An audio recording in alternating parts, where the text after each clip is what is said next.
오늘 우리에게 주신 하나님 말씀 구약 성경 시편 116편 1절에서 19절까지의 말씀입니다.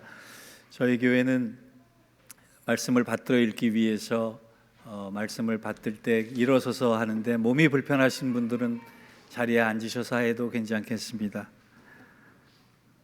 제가 한 절 읽고 여러분 한 절을 교독하겠습니다. 여호와께서 내 음성과 내 간구를 들으심으로 내가 그를 사랑하는도다. 귀를 내게 기울이셨으므로 내가 평생에 기도하리이로다. 사망의 줄이 나를 두르시고 수월의 고통이 내게 이름으로 내가 환난과 슬픔을 만났을 때에 내가 여호와의 이름으로 기도하기를 여호와께 주께 기도하오니 내 영혼을 건지소서 하였도다. 여호와는 은혜로우시며 의로우시며 우리 하나님은 긍휼이 많으시도다. 여호와께서는 순진한 자를 지키시나니 내가 어려울 때에 나를 구원하셨도다. 내 영혼아 내 평안함으로 돌아갈지어다. 여호와께서 너를 후대하심이로다. 주께서 내 영혼을 사망에서 내 눈을 눈물에서 내 발을 무지에서 건지셨나이다. 내가 생명이 있는 땅에서 여호와 앞에 행하리로다. 내가 그에게 나는 믿었도다. 내가 놀라서 이르기를 모든 사람이 거짓말쟁이라 하였도다. 내가 해주신 모든 은혜를 내가 여호와께 무엇으로 보답할까? 내가 구원의 잔을 들고 여호와의 이름을 부르며 여호와의 모든 백성 앞에서 나는 나의 소원을 여호와께 갚으리로다. 그의 경건한 자들의 죽음은 여호와께서 보시기에 귀중한 것이로다. 여호와여 나는 진실로 주의 종이요 여종의 아들 곧 주의 종이라. 주께서 나의 결박을 푸셨나이다. 내가 주께 감사제를 드리고 여호와의 이름을 부르리이다. 내가 여호와 앞에 소원한 것을 그의 모든 백성이 보는 앞에서 내가 지키리로다. 마지막 절은 함께 읽겠습니다. 예루살렘아 내 한가운데서 곧 여호와의 성전의 뜰에서 지키리로다. 할렐루야 아멘. 자리에 앉으시기 바랍니다. 이 시간 조원교회 임종화 목사님께서 역설적인 고난의 축복이라는 제하의 말씀을 나누어 주실 때 많은 은혜 받기를 원합니다.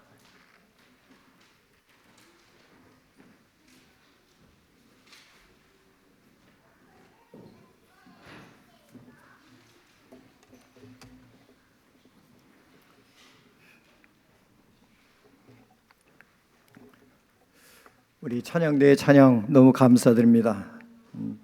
제가 항상 기도했던 것이 12명의 성가대원이 있게 해달라라고 기도했는데 이렇게 많은 분들이 함께 오늘 저 아름다운 찬양을 부르게 되어서 너무나 감사합니다.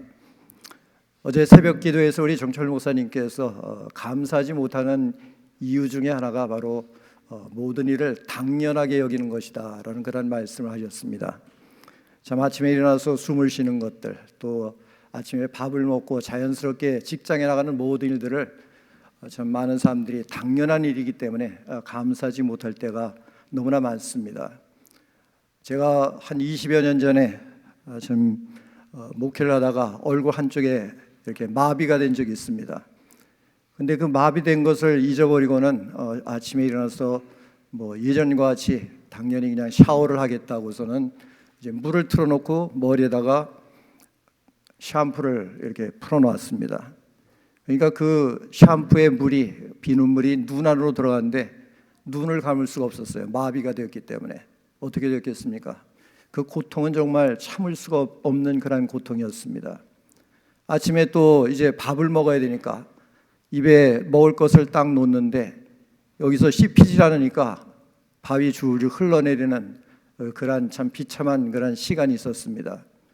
그래서 참 오늘 범사에 감사라라는 그런 하나님의 말씀을 묵상할 때마다 우리의 오늘 하는 모든 일들, 평범한 모든 일들이 다 하나님의 은혜라라는 그런 생각을 가질 때가 얼마나 많이 있는지 모릅니다. 참 우리가 살아가는 동안에 참 하나님의 은혜를 많이 깨달으면 깨달을수록 참 감사의 제목이 더 많아지는 것이고, 감사의 제목이 많아질 때 우리는 진정한 그리스도인들로서 오늘을 살아갈 수가 있습니다. 오늘 추수감사주일을 맞아서 우리 모든 성도님들의 가정에 참 감사의 제목이 넘쳐나고 또 하나님의 은혜가 풍성하게 임하실 수 있기를 주님의 이름으로 축원드립니다. 제가 목회를 하면서 이렇게 설교 시간에 제 개인적인 간증을 해본 적은 거의 없는데 이제 담임 목사로서는 아마 마지막 추수감사주일 예배를 드린 것 같아서 제가 지금까지 미국에 와서 있었던 그런 일들을 잠시 나눠보고자 합니다. 저는 1980년 45년 전에 미국에 이민을 와서 첫 번째 추수감사주일 예배를 드렸습니다. 오늘 우리 찬양대가 불렀던 그 찬양 넓은 들의 익은 곡식, 참 그것을 부르면서 너무나 감동스러웠던 그런 기억이 나는데요. 참 45년 전 대한민국은 아직 가난의 티를 벗어나지 못했던 그런 때였습니다. 지금 한국의 국민소득이 3만 불이 넘었다고 하는데 1980년에 한국의 국민 개인소득은 1,800불 정도였다고 합니다.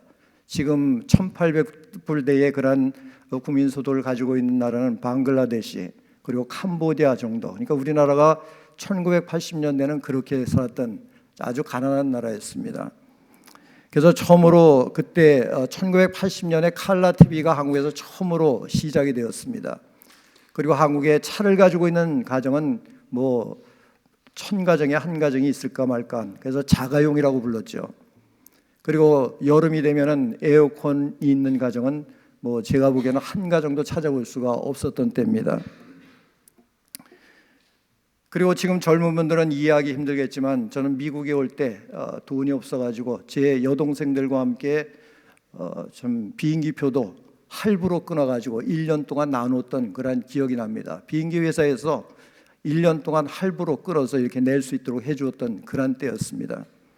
그리고 이민을 오자마자 저는 그 다음 날부터 참 다른 이민자들과 같이 하루 12시간 이상을 참 생업의 현장에서 열심히 일하면서 보냈습니다.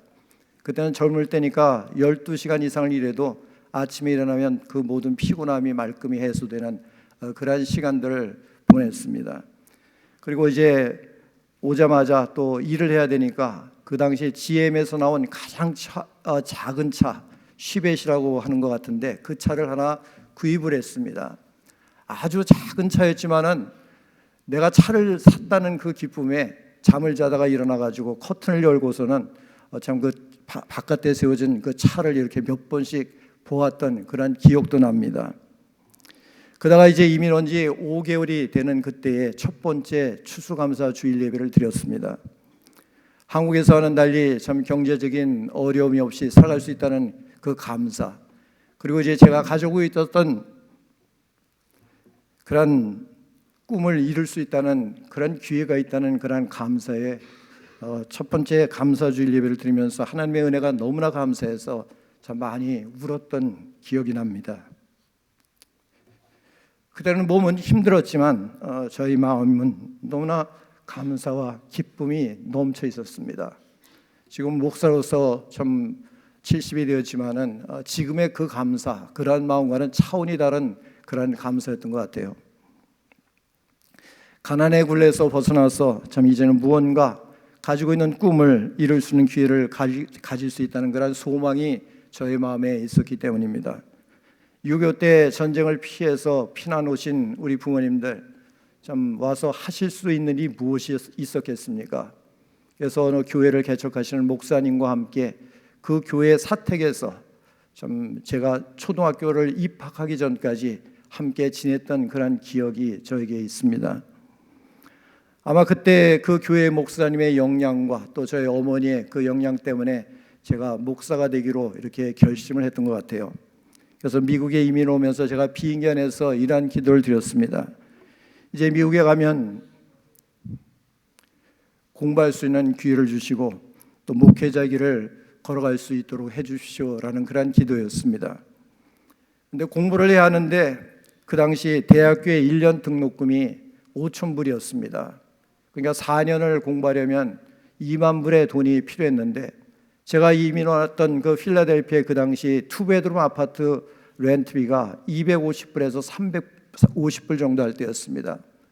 그리고 집도 약 6만 불 정도면 웬만한 개인 독채를 사고 아파트 같은 거는 한 2만 5천 불에 사시는 그런 분도 있었던 그런 때였으니까 2만 불이 얼마나 큰 돈입니까? 그렇기 때문에 참 빈손으로 온 제가 또 비행기 값도 할부로 끊어서 왔던 제가 대학 4년을 공부할 수 있는 돈이 없었기 때문에 참 하나님 앞에 그때 처음으로 공부를 할 수 있도록 저에게 돈을 주십시오라는 그러한 기도를 드렸던 기억이 납니다. 일기장에다 그걸 썼어요. 제가 하나님, 저에게 대학 4년을 공부할 수 있는 그러한 등록금이 2만 불을 주십시오. 그러면 그것이 하나님께서 나에게 목사가 되라고 주시는 사인인 줄로 알고 제가 하던 일을 모두 멈추고 참 공부를 시작하겠습니다 라는 그러한 기도를 드렸습니다. 제가 돈을 구체적으로 얼마 달라고 하나님께 기도한 것은 그때가 처음이었고 또 마지막입니다. 당연히 이러한 기도를 드렸을 때 저에게는 한 푼의 돈도 없었고, 또 이때는 제가 한국에 나가서 결혼을 하고 돌아온 지 한 1년 정도 된 그런 때였습니다. 그래서 한국에서 결혼을 하고 돌아온 후에 생활을 꾸려 하니까 아는 분에게 돈을 빌려가지고 작은 가게를 하나 오픈했습니다. 근데 사업을 시작한 지 1년도 채 안 돼서 저에게 돈을 빌려줬던 분이 다른 주로 이사를 가야 되니까 빌린 돈을 갚아달라고, 다시 돌려달라고 이렇게 요구를 하세요. 근데 가게를 시작한 지 1년 조금 넘은 저에게 2만 불이라는 그런 돈이 어디 있겠습니까? 몇만 불을 빌렸는데, 그래가지고 어쩔 수 없이 가게를 다시 팔게 되었습니다. 근데 가게를 팔아서 그분에게 빚진 돈을 돌려드리고 또 이것저것 세금 내고 다 한 후에 제 아내와 함께 그 돈을 세어보니까 1불도 참 차이가 나지 않는 2만 불이 제 손에 딱 들어온 겁니다. 참 기도가 이렇게 힘이 있는 것입니다. 그래서 지금도 후회하는 것은 그때 참 등록금뿐만이 아니라 생활비까지 하나님께 요구했다면 어땠을까 하는 그런 후회가 솔직히 있습니다. 아마 주시지 않았을까요? 우리 주님도 구하라 그러면 너에게 주실 것이요, 찾으라 그러면 찾을 것이요, 문을 두드리라 그러면 너에게 열릴 것이니, 구하는 이마다 얻을 것이요 찾는 이가 찾을 것이요 두드리는 이에게 열릴 것이라고 말씀하시지 않습니까? 요한일서 5장 14절에서도 그를 향하여 우리가 가진 바 담대함이 이것이니 그의 뜻대로 무엇을 구하면 들으심이라 이렇게 말씀하고 있습니다. 근데 제가 공부하는 것이 하나님의 뜻이라면 좀 더 큰 것을 구했어도 하나님께서 분명히 주셨을 것이라고 저는 지금 생각하고 있습니다. 사랑하는 성도 여러분, 하나님은 이렇게 오늘도 믿음을 가지고 하나님의 뜻 안에서 기도하는 성도들의 기도를 응답해 주시는 하나님이십니다. 오늘 본문 1절과 2절에서 시인은 여호와께서 내 음성과 내 간구를 들으심으로 내가 그를 사랑하는도다. 그의 귀를 내게 기울이셨으므로 내가 평생에 기도하리로다. 이렇게 고백하고 있습니다. 하나님께서 주의 종이 되고 싶다는 저의 그 간구를 들어주셨던 것입니다. 근데 더 감사한 것은 그 당시 뉴욕에서 목회하시던 아는 목사님이 제가 신학을 공부하려고 이제 결심했다는 말씀을 듣고는 저에게 자기 교회에 와가지고 교육전도서로 이 교육부를 맡아주면 최소한 사택비는 대주겠다고 그렇게 말씀하세요. 그래서 곧바로 제 아내와 함께 짐을 싸고, 그 당시는 이삿짐 센터도 없기 때문에 유월을 제가 빌려서, 그때는 오르메릭도 아니었습니다. 전부 이렇게 손으로 운전해야 되는 그 유월을 빌려가지고 플러싱으로 이사를 왔습니다. 근데 4년 후 대학을 졸업할 때쯤 돼서 참 4년 동안 우리 아내가 굉장히 고생을 많이 했는데 4년 후에 또 다른 걱정이 생겼습니다. 뭘까요? 바로 신학교를 가려면 또다시 생활비가 필요하고 또 학자금이 필요한 겁니다. 그래서 참 고민하고 있었는데 그때 참 저를 불러주셨던 참 목사님께서 프린스턴 신학교에 입학을 하면은 학자금이 전부 학교에서 장학금으로 주어지는데 한번 집어넣으라고 이렇게 말씀하세요. 그때는 프린스턴 신학교에 갈 만한 엄두도 내지 못했던 때입니다. 근데 목사님께서 그렇게 말씀하시니까 제가 입학서를 집어넣었는데 결국 하나님께서 또 거기에 합격 통지서를 주셨습니다.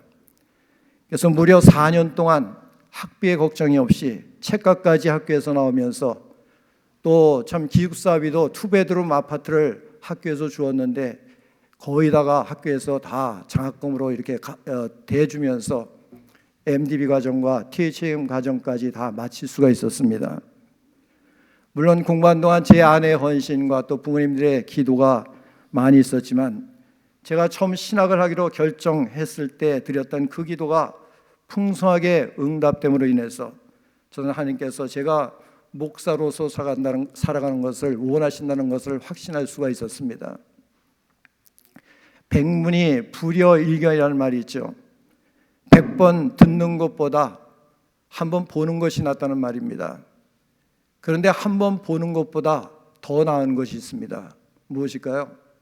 바로 경험하는 것입니다. 아무리 많이 듣고 보아도 한 번 직접 내가 경험해 보는 것이 더 확실합니다. 그런데 이러한 것은 우리 신앙의 길을 걸어가는 데서도 역시 마찬가지입니다. 아무리 우리가 하나님의 말씀을 읽고 듣고 보아도 말씀의 능력이 자신의 삶에서 경험되지 않으면 우리의 믿음은 절대로 성장될 수가 없습니다. 신앙의 연륜을 많이 이야기하는데 시간의 연륜이 아니라 말씀의 능력을 삶에서 체험하고 기도의 응답을 통해서 하나님의 살아계심을 경험하는 연륜이 있을 때에 우리는 강건한 믿음의 사람들이 될 수가 있습니다. 오늘 본문을 읽어보면 시인은 자신의 삶 속에서 기도의 능력이 어땠는지를 경험했고 이러한 신앙적인 경험이 있었기 때문에 여호와께서 내 음성과 내 간구를 들으심으로 내가 그를 사랑하는도다 이렇게 고백하고 있습니다. 또 시인의 이러한 믿음의 경험은 내게 주신 모든 은혜를 내가 여호와께 무엇으로 보답할까라는 그런 놀라운 믿음의 고백을 12절에서 하도록 만들었습니다. 종교개혁의 불꽃이 되었던 마틴 루터는 마귀의 세계에서는 감사가 없다라는 말을 했습니다. 그런데 이러한 감사의 마음은 하나님께로부터 받은 은혜를 얼마나 많이 깨닫는가에서 나오는 것입니다. 또 존 밀러라는 분도 역시 사람이 얼마나 행복한가는 그 사람이 얼마나 깊이 감사하는가 거기에 달려있다고 말했습니다. 여러분들은 가정에서 또 교회와 직장에서 하나님의 은혜를 얼마나 많이 깨닫고 살아가고 계십니까? 행복한 삶을 살아가기를 원하십니까? 그렇다면 여러분이 경험한 하나님의 은혜가 무엇인지를 많이 발견하시길 바랍니다. 그러면 감사할 제목들이 많아질 것이고 그 감사할 제목이 결국은 여러분들을 행복한 삶으로 인도하게 될 것입니다. 오늘 우리들이 추수감사주일 예배를 드리고 있는데 내게 주신 모든 은혜를 내가 여호와께 무엇으로 보답할꼬 라는 이 시인의 이 고백은 그저 입술로만의 고백이 아니라 정말 하나님의 은혜, 하나님의 사랑 그리고 하나님의 그 구원을 경험한 시인이 감격하고 감사하면서 드리는 그런 믿음의 고백이라는 것을 우리는 알 수가 있습니다. 오늘 시인이 고백하고 있는 내게 주신 모든 은혜, 여기서 이 모든 은혜라는 말은 하나님께서 자신에게 베풀어 주었던 모든 유익한 것들, 선한 것들을 의미하는 단어입니다. 사랑하는 성도 여러분, 오늘 추수감사주일 예배를 드리면서 여러분들의 지나온 삶을 되돌아보면서 하나님께서 그동안 여러분들에게 베푸셨던 유익한 것들, 선한 것들, 하나님의 은혜들이 무엇인지 한번 곰곰이 하나씩 생각해 보시길 바랍니다.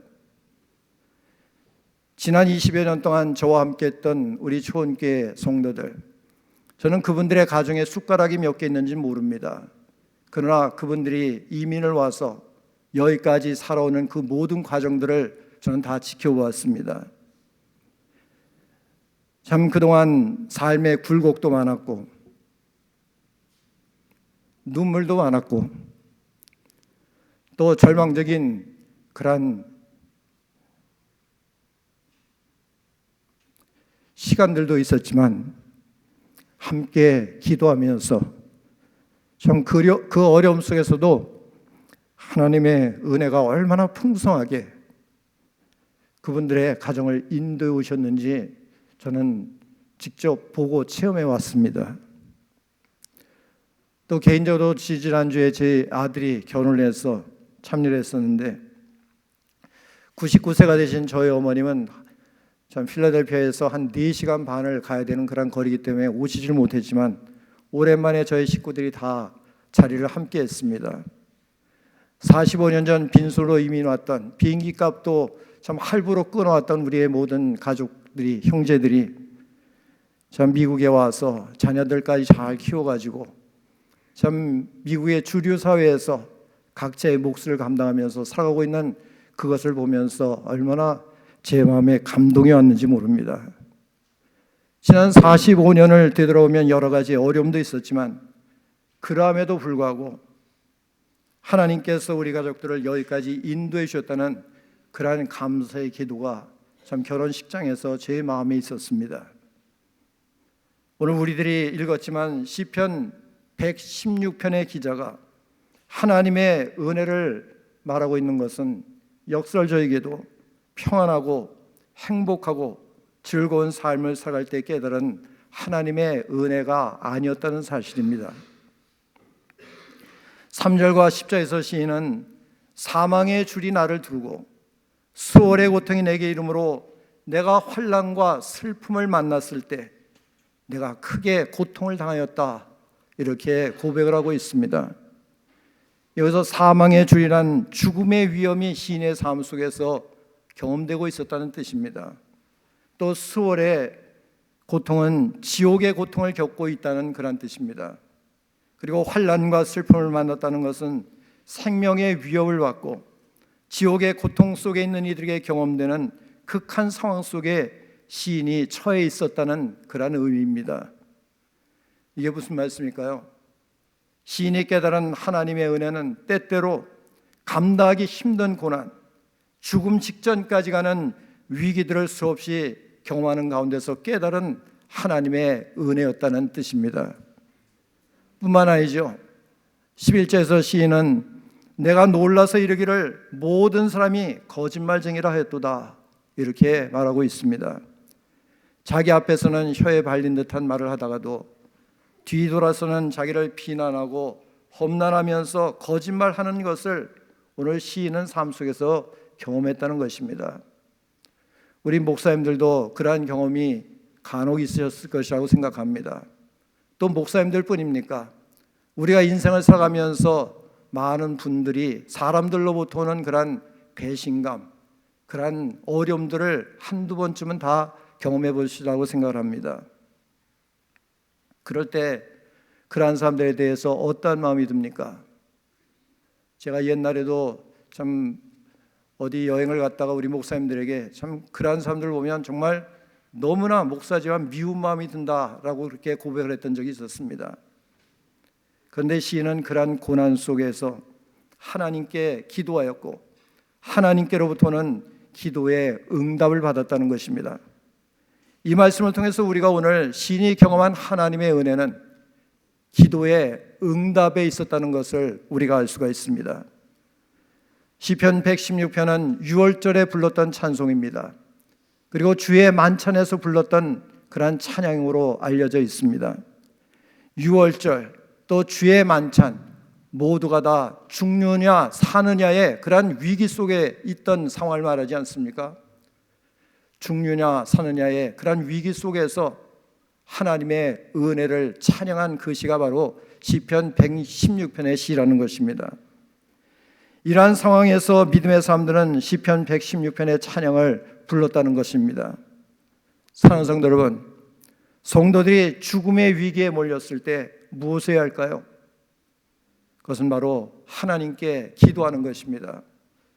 오늘 시인은 기도하는 분이었습니다. 자신에게 큰 어려움이 왔을 때 시인은 사람들을 찾아가서 도움을 구한 것이 아니라 여전히 자기와 함께 하시고 자기를 가장 선한 길로 인도해 주시는 하나님을 찾아가서 하나님께 기도하였다는 것입니다. 그리고 기도했을 때 그의 기도는 응답이 되었습니다. 우리도 세상을 사는 동안에 참 너무나 고통스러워서 살기는 사는데 지옥에서 사는 것 같은 끔찍한 경험을 할 때가 있지 않습니까? 그렇지 않은 분들은 참 행복한 분들인데 저는 그러한 경험들을 해보았습니다. 한평생 동안 살아가면서 만사형통한 그런 인생이 어디 있겠습니까? 그런데 그때 진짜 신앙인지 아닌지가 증명이 되는 것입니다. 오늘 시인은 지옥에 있는 것과 같은 고통스러운 시간에 사람을 찾아가서 도움을 청하거나 하나님을 원망한 것이 아니라 하나님께 기도하였다는 것입니다.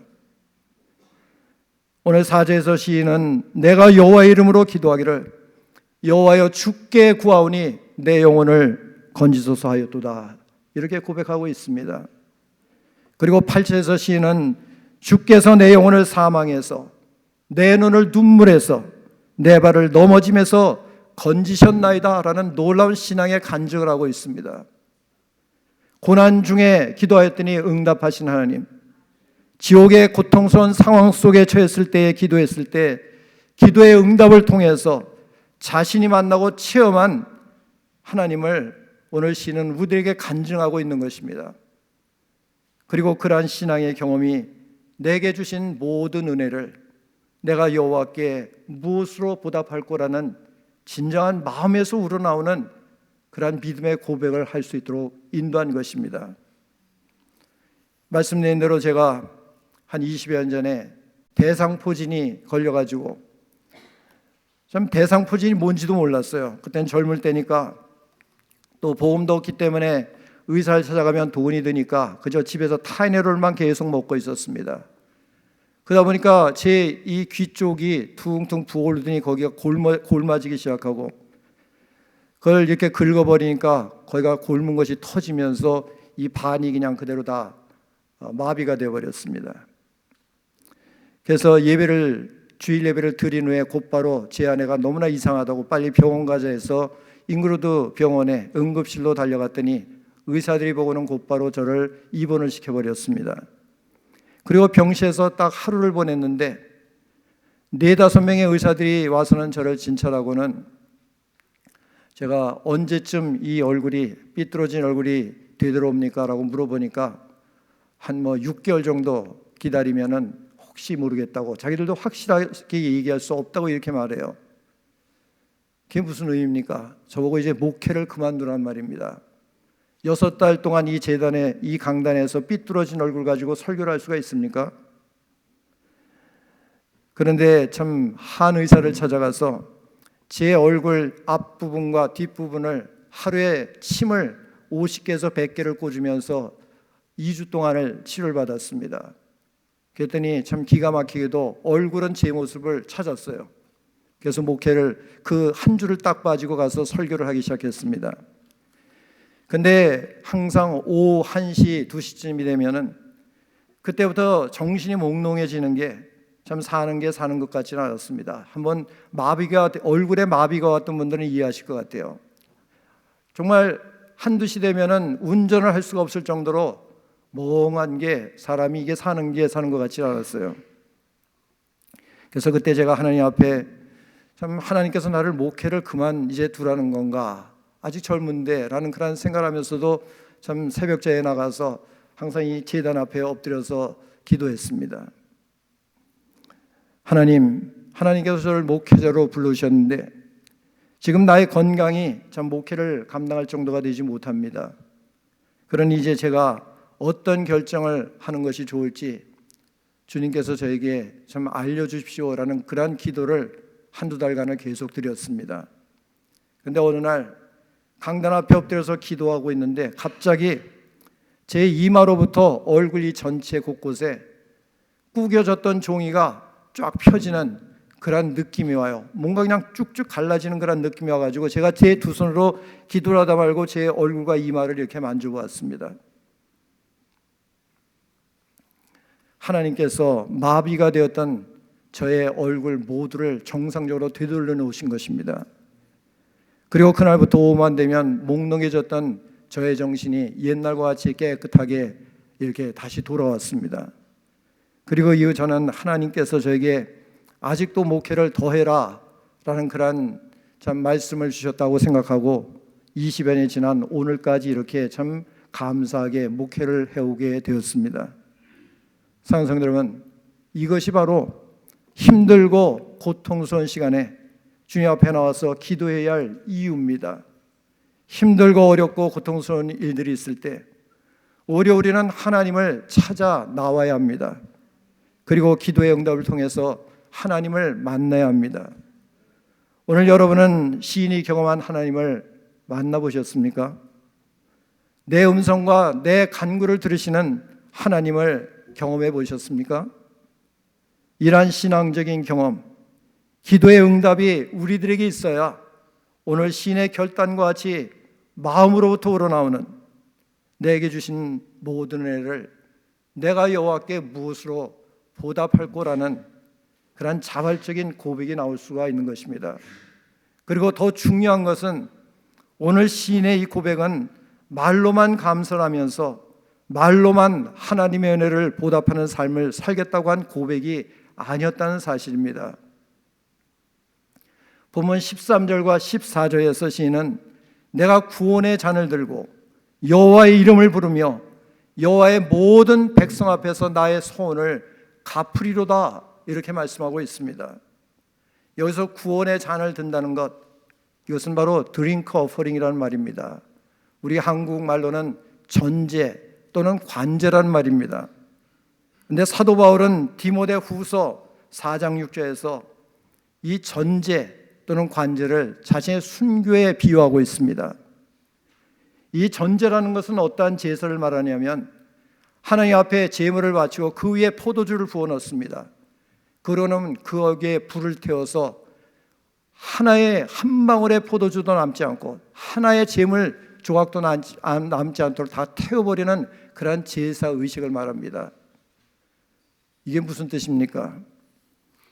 그것은 바로 구원의 잔을 들고 여호와 이름을 부르겠다라는 그런 말씀은 이제부터 나의 남은 모든 생에 오직 주님만을 위하여 죽도록 충성하면서 살아가겠다는 그런 시인의 결단의 고백이라는 말씀입니다. 그래서 시인은 성도의 죽는 것을 여호와께서 귀중히 보신다 15절에서 말씀하고 있는 것입니다. 이렇듯 이러한 믿음의 고백은 고난 중에 함께 하셨던 하나님의 은혜를 깨달은 성도들만이 할 수 있는 최고의 신앙 고백입니다. 사랑하는 성도 여러분, 우리가 신앙의 길을 걸어가면서 잊지 말아야 할 것이 무엇일까요? 하나님의 은혜를 매일매일 깨닫고 사는 것입니다. 그리고 받은 은혜를 보답하면서 사는 것입니다. 오늘 본문의 시인은 지옥의 고통 속에서 하나님께 기도하였고 결국에는 기도의 응답을 받았습니다.